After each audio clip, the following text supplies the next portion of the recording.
오늘 본문은 마태복음 1장 5절입니다. 살몬은 라합에게서 보아스를 낳고 보아스는 루세에게서 오벳을 낳고 오벳은 이새를 낳고. 오늘은 수치의 눈물이 영광이 됩니다라는 제목으로 저와 여러분이 함께 은혜를 나누고자 합니다. 수치의 눈물이 영광이 됩니다. 오늘 주인공은 기생 라합 이야기입니다. 오래전에 제가 숙명여대에서 강의할 때 학생으로부터 받았던 편지입니다. 교수님 안녕하세요. 저를 아실지 모르겠지만 저는 월요일 수업을 듣는 아무개입니다. 교수님께 매번 메일을 드리려고 했는데 계속 주저하다가 오늘에서야 메일을 보내게 됩니다. 오늘 교수님 수업을 듣고 매번 그렇지만 많은 것을 또 배워갑니다.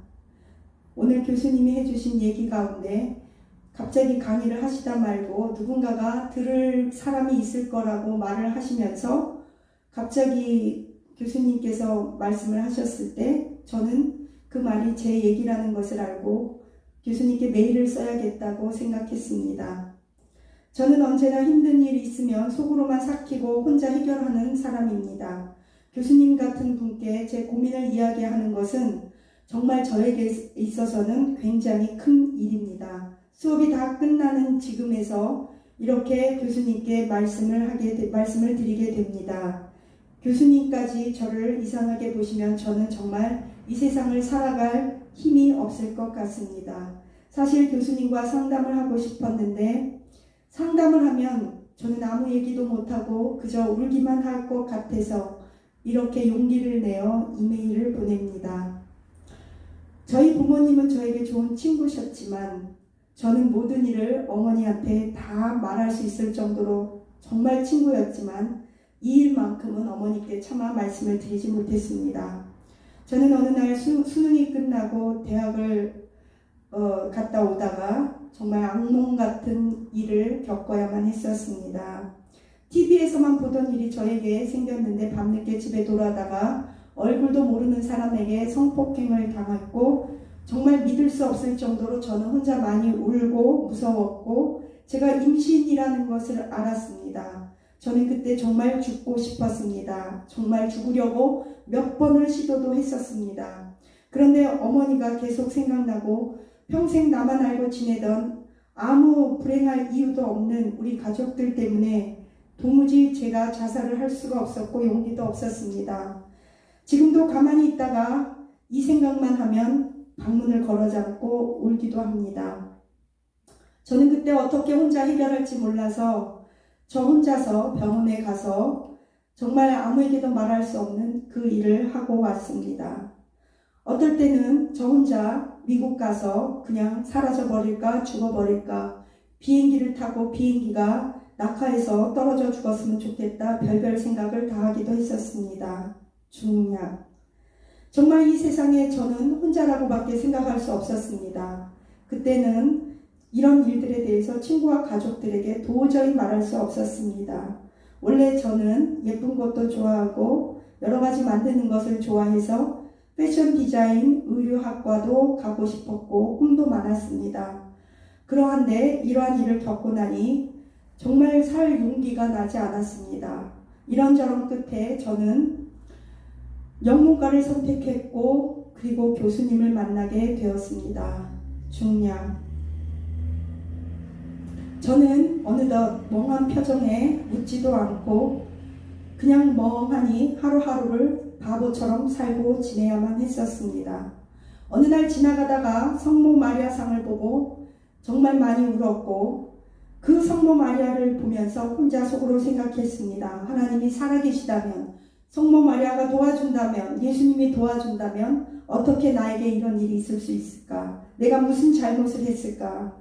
저는 이렇게 공허한 마음을 가지고 겉으로는 친구들을 만났을 때 활발한 척 웃고 있었지만 저는 늘 제 자신에 대한 경멸감이 자리 잡고 있었습니다. 적어도 교수님을 만나고 교수님의 강의를 듣기까지 제 모습은 이랬습니다. 어느 날 교수님께서 마지막 날에 강의를 하시다 말고 오늘 이 말은 누군가가 들어야 하는데 자살하고 싶은 사람 중에 자살하지 말라고 그런 말씀을 하셨습니다. 원래 우리 학교는 신학교가 아니기 때문에 이런 말을 해서도 안 되는데, 여러분들 중에 혹시라도 자살하고 싶은 사람이 있다면 절대 자살하지 말라고 하시면서 교수님의 지난 어린 시절의 이야기를 해주셨습니다.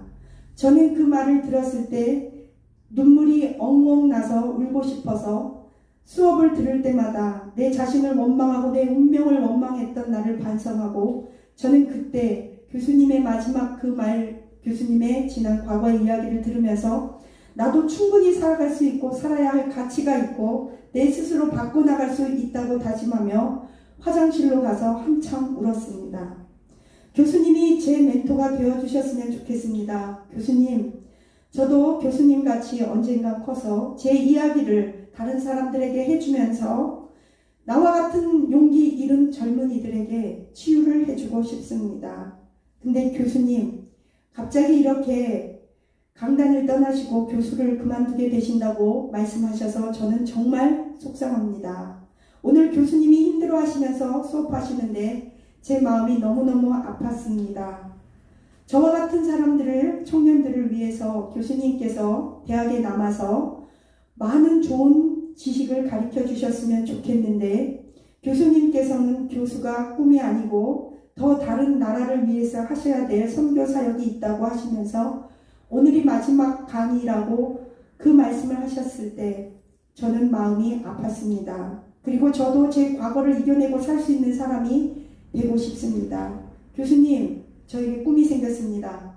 어렸을 적부터 막연하게 생각했던 거지만 저는 이제 유엔과 유니세프 그런 단체에 가입해서 전 세계를 돌아다니며 어려운 나라들의 교육 받기는커녕 먹을 것조차도 먹지 못하고 기초 생활도 갖추지 못하는 아이들을 내 손으로 돕고 싶다는 꿈이 생겼습니다. 그래서 저는 돈을 많이 벌고 싶습니다. 공부도 열심히 해서 저는 훌륭한 사람이 될 것입니다. 저와 같이 꿈이 없이 방황하는 청년들에게 나의 이야기를 오늘 교수님이 해주셨던 것처럼 해주고 싶습니다. 나에게 이런 수치스러운 일들이 교수님 말씀처럼 언젠가는 누군가를 돕는 축복의 통로가 되고 영광이 될 줄로 믿습니다. 제 인생에 교수님 만난 건 정말 행운이고, 특히 교수님이 이제 강단을 떠나시기 마지막에 저에게 이런 감동을 주셔서 제 생각과 인생을 바꿔주고 계신 것을 감사드립니다. 아직도 제 마음에는 영원히 지워지지 않을 악몽으로 하루하루 제가 무언가 갈 수 있는 열정으로 집중하거나 도전할 수 있는 힘이 없을 때가 있지만, 이제는 저는 교수님을 만나서 정말 행운이라고 생각합니다. 교수님처럼 더 열심히 공부해서 박사까지 되고 해외 유학도 가고 다른 꿈이 없는 사람들과 자녀들, 아이들을 먹이겠습니다.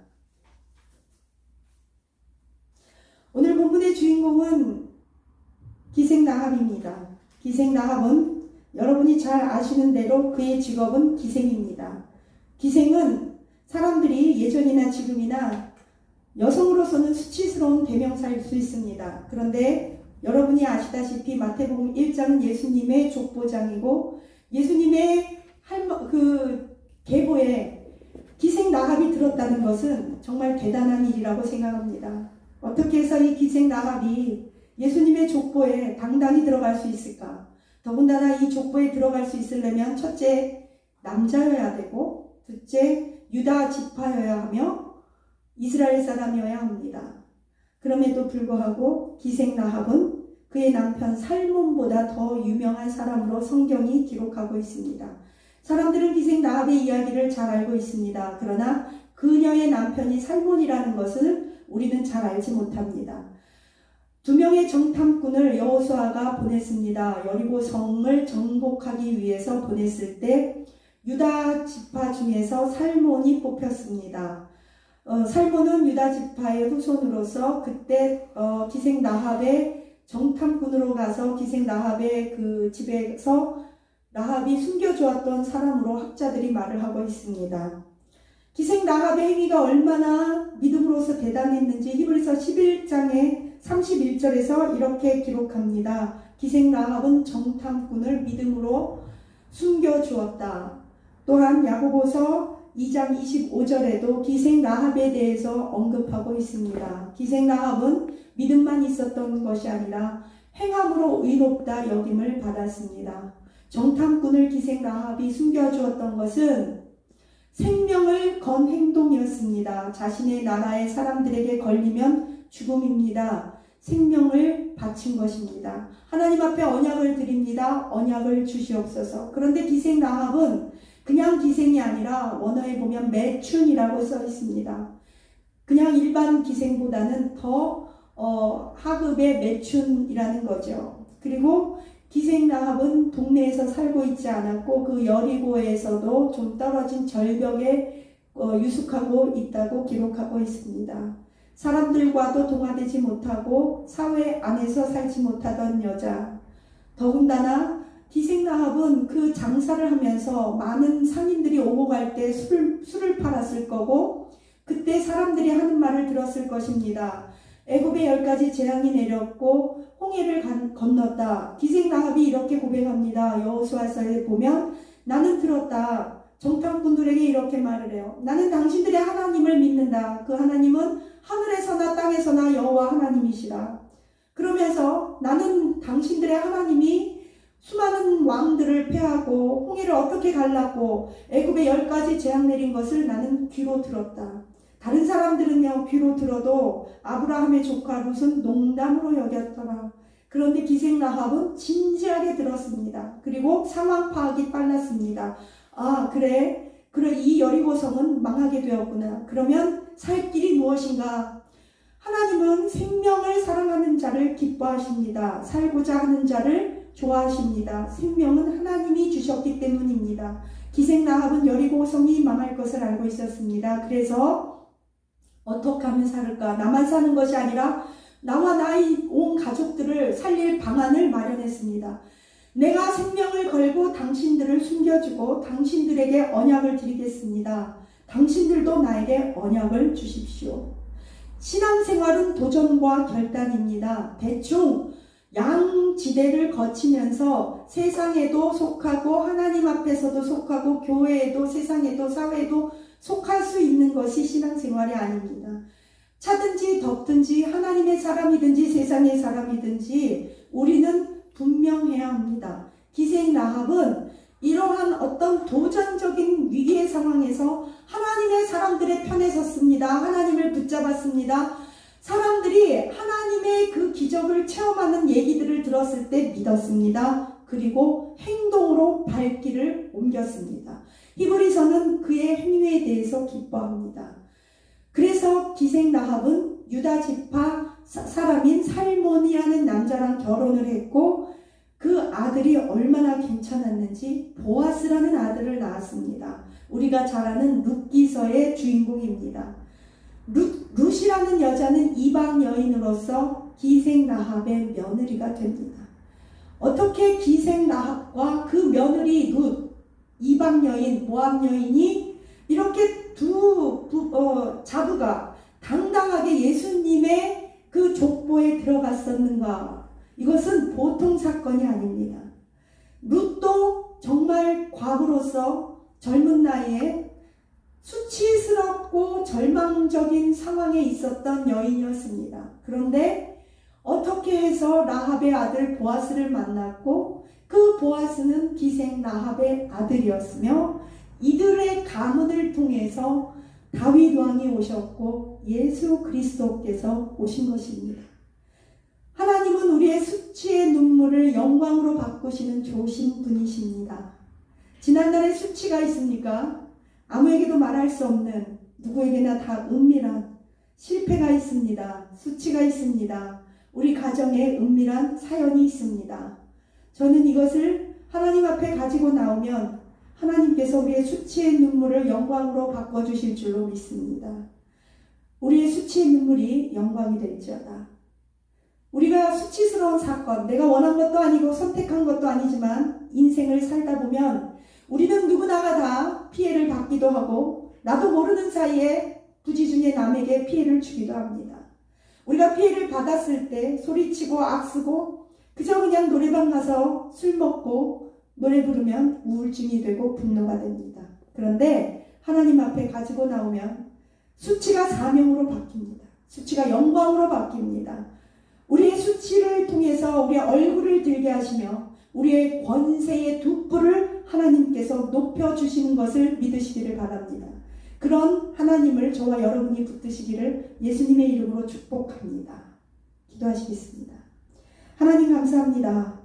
오늘도 기생라합을 통해서 어떻게 보아스가 나왔고 보아스와 룻의 이야기를 들었고 다윗 이야기 그리고 그 계보를 통해서 예수님이 오신 것을 들었습니다. 우리의 수치의 사건들이 수치의 눈물이 영광이 되게 하옵소서. 은밀한 수치 아무에게도 상담하거나 말할 수 없는 우리의 아픔의 눈물을 하나님 앞에 가져 나오면 그것이 십자가의 보혈로 덮어지고 십자가와 접목되면 사명이 될 줄로 믿습니다. 수치의 눈물이 영광이 되게 하옵소서. 예수님 이름으로 기도합니다. 아멘.